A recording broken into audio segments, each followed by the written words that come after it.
c'est de ne pas rester en apnée. Peu importe si tu te trompes dans la respiration. Là, ce qui est important, c'est d'expirer quand tu es sur cette posture-là, quand tu rajoutes encore un peu plus de difficulté en allongeant les bras. Ouais, on s'en fait un ou deux petits derniers, c'est toi qui vois à la maison, hein. À la maison ou au bureau, pardon. Hein, si tu sens que tu as suffisamment travaillé, tu t'arrêtes, comme d'hab. Si tu sens que tu peux en faire un ou deux de plus, n'hésite pas. Allez, j'en fais un petit dernier. Hop, je resserre. Là, je l'ai fait un peu rapide précédemment, mais pense à resserrer tes omoplates. Pense à garder ton centre bien engagé. Et je rabaisse. Ouais, je soulage un petit peu les épaules, les dorsaux.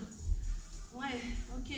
Si tu as besoin, n'hésite pas à faire ce mouvement-là pour soulager également les hanches et le bas du dos qui ont bien entendu été sollicités sur le mouvement précédent. Ok? Allez, je te laisse récupérer, je te montre le prochain mouvement. Là, l'idée, c'est d'additionner un deuxième mouvement à ce précédent. Alors, j'ai toujours mon placement là.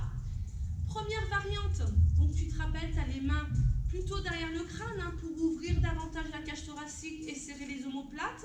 Et là, en verrouillant bien ton bassin, centre bien engagé, j'expire, j'inspire. Ouais, j'en fais 4, enfin, c'est-à-dire 2 allers-retours. Ça, c'est la première variante, tu le fais sur ta hauteur. Et ensuite, tu rajoutes notre premier mouvement, plus ou moins bas.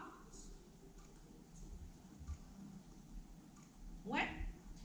Tout à l'heure, au fur et à mesure des mouvements, il y aura une petite variante pour ceux et celles qui sont super à l'aise et qui veulent augmenter la difficulté.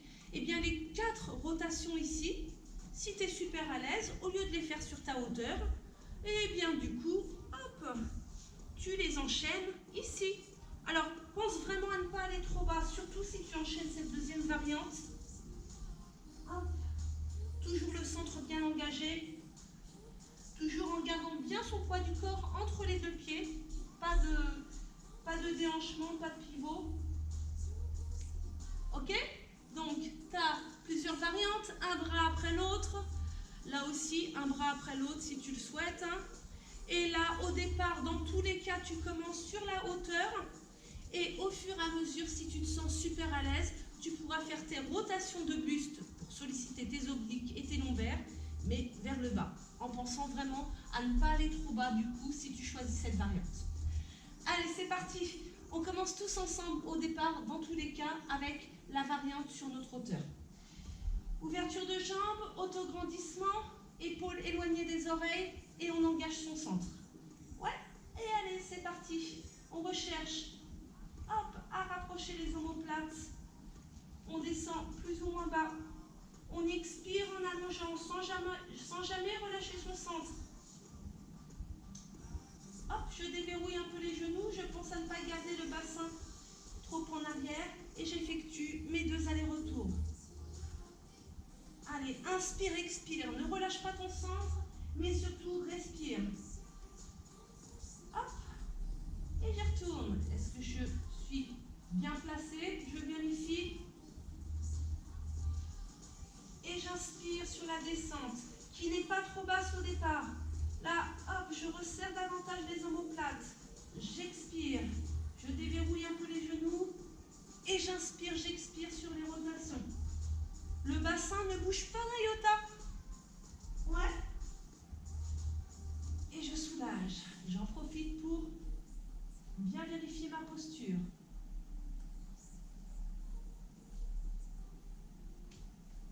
Allez, je tiens bien le dos. Je pense toujours autograndissement, hein.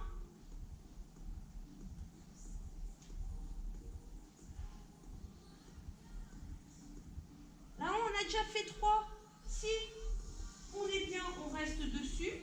Si on veut augmenter la difficulté sur notre 4e ou 5e, peu importe, eh bien, on peut varier les plaisirs sans aller trop bas. Hop, je tiens toujours mon centre, surtout là, et j'effectue des petites rotations. Ne cherche pas à aller trop loin. Ce qui t'importe, c'est de tenir ton dos, de tenir ton centre.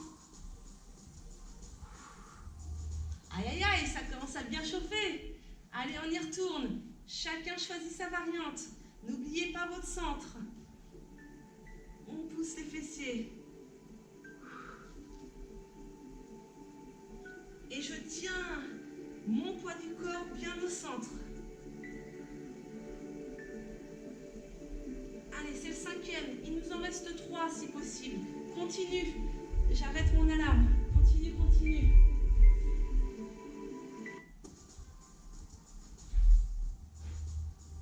Allez, on n'oublie pas, son centre bien engagé.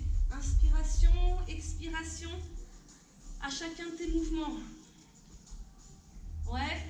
Allez, tu en as peut-être fait un. Il nous en reste peut-être 2 là, à peu près. Hein, si tu en as fait un pendant que je me suis absentée. Allez, est-ce que mon centre est toujours bien engagé? Est-ce que l'ouverture de ma cage thoracique est à son maximum? Là, j'ai resserré davantage les omoplates. Et j'inspire et j'expire. Si celui-ci est difficile à tenir, franchement, ne force pas. Hein, et reprends la première variante ou garde la première variante. Allez, autograndissement, centre bien engagé ou au moins la sangle abdominale. Là, j'ai les omoplates qui se sont rapprochés, hein, bien entendu. Allez, je te fais sur les 2 dernières. La première variante. À chaque fois, je cherche toujours cette ouverture de la cage thoracique. Une petite dernière.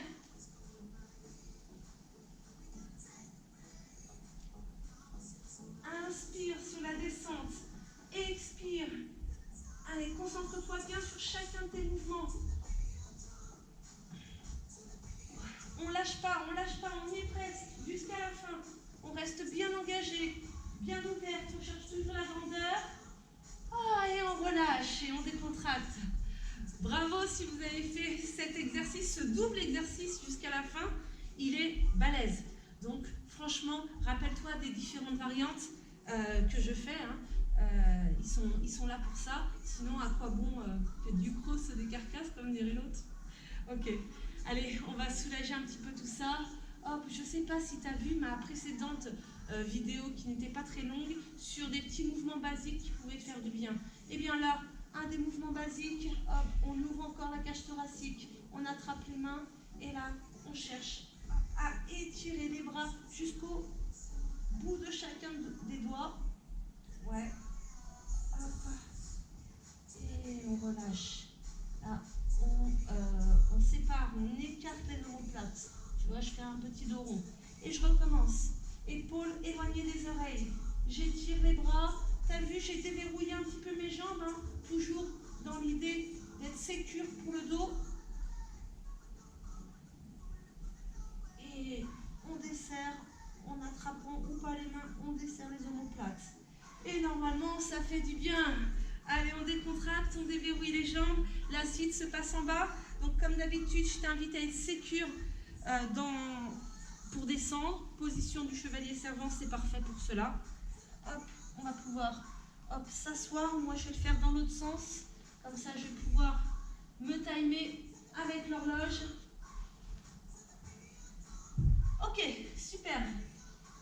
Alors, comme d'habitude, je t'invite à t'aider des mains, à t'aider de ta sangle abdominale et peut-être de tes cuisses pour t'allonger sur le dos.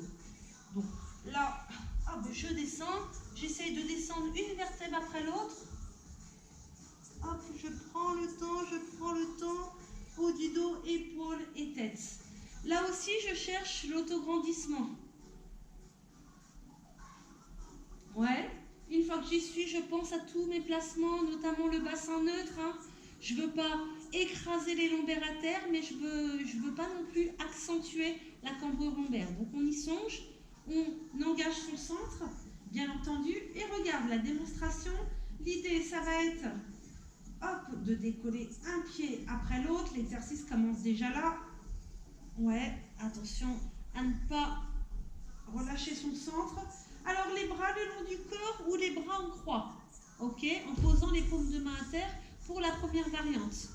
Pour la deuxième variante, si tu es super à l'aise, au bout de 2-3 répétitions, tu pourras retourner les paumes de main vers le plafond. Et si tu es super à l'aise, tu pourras même envisager, hop, de monter les bras, paume de main, les doigts dirigés vers le plafond. Ok? On commence avec la première variante. L'idée, c'est de garder à peu près, j'ai bien dit à peu près, les genoux au-dessus des hanches et les tibias parallèles au sol. Si vraiment tu n'arrives pas à utiliser ta bascule du bassin pour avoir un bassin neutre et que tu as mal au dos, bien entendu, préfère ramener un peu les genoux. Pas trop, hein, mais voilà, pense toujours à ça, lombaire et l'alignement de tes articulations. Une fois qu'on y est, on veut descendre une jambe sans décoller les lombaires. Je garde mon centre engagé, je descends plus ou moins bas la jambe. Je ne suis pas obligée de toucher le sol. Hein. Attention, ce mouvement de descente de jambe, il part de ta hanche. C'est pas j'allonge la jambe. Ok? Voilà la différence, le mouvement, il part vraiment de ta hanche. Ressens ça en t'assurant de garder les lombaires à terre. Bien entendu, tu changes de jambe. Quand une jambe descend, l'autre jambe ne bouge pas d'iota, le genou reste en place.